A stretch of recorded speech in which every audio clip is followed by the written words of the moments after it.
Parce que oui, c'est vraiment dur de trouver un stage quand on n'a pas le bon profil alors qu'on est surmotivé. Surtout que trouver un stage chez une marque quand on n'a pas les bonnes études, qu'on veut se réorienter, qu'on n'a pas d'expérience et que le pompon, on n'est pas de Paris, c'est impossible. Du coup, moi, c'est Alicia, j'ai 23 ans. Pour postuler, j'ai eu vraiment plein d'idées pour essayer de vous partager ma motivation.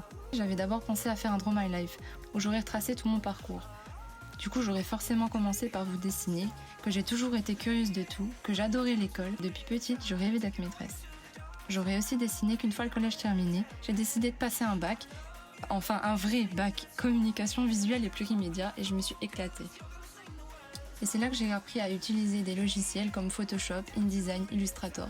J'avais enfin des outils pour pouvoir créer et mettre en œuvre toutes mes idées que j'avais en tête. Ensuite, j'ai été en licence en art du spectacle, ou comment dire, quand j'étais en cours, on me parlait cinéma, et ça c'était le paradis.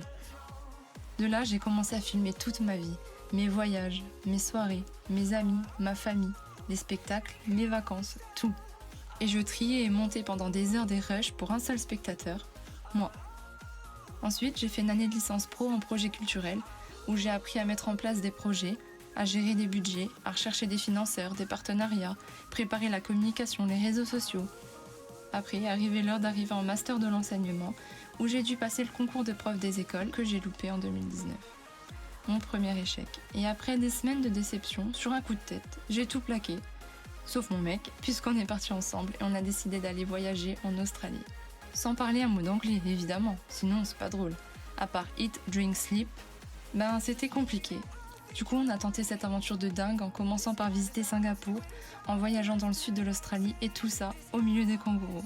C'était génial, on a voyagé, filmé, visité, on s'est improvisé coiffeur, on a travaillé, on a galéré aussi, on a rigolé, on a surtout profité et on est rentré. Je suis passionnée par la photo, les films d'animation, l'art, la déco, le cinéma et surtout de mode. Je cuisine, je filme, je photographie et j'adore ça. J'aime vraiment toucher à tout tant que je peux créer. Et là, pour partager ma motivation, j'avais envie d'exploiter toutes mes idées. Comme les CV papier c'est démodé, j'avais eu l'idée de créer un CV 100% coton.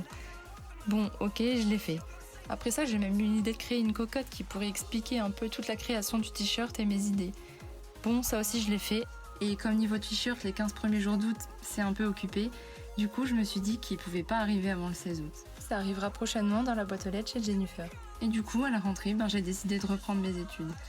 En revenant à nouveau vers l'artistique, la communication, l'audiovisuel, la mode, tout ce que j'aime. Est-ce que vous seriez prêt à m'aider et m'offrir ce stage ? Bon, tout ça, ça suffira peut-être pas à vous montrer ma motivation. Du coup, la dernière chose que je peux proposer, c'est « Please, call me Jennifer ».